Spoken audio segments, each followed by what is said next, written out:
చిరు అనిల్ దర్శకత్వంలో తెరకెక్కబోయే సినిమా తర్వాత శ్రీకాంత్ ఒద్దెలా దర్శకత్వంలో రూపొందబోయే సినిమాను స్టార్ట్ చేయబోతున్నారు.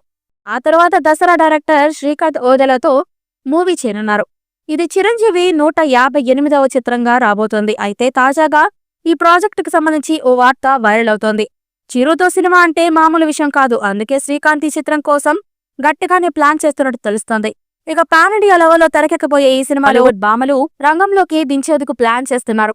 నానే నిర్మాతగా వ్యవహరిస్తున్న ఈ మూవీలలో బాలీవుడ్ హీరోయిన్ రాణి ముఖర్జీ నటిస్తున్నట్టు తెలుస్తోంది. అయితే ఇప్పుడు ఆమె ప్లేస్ లోకి దీపికా పడుకునేని తీసుకోవాలనే ప్లాన్ చేస్తున్నట్టు సమాచారం.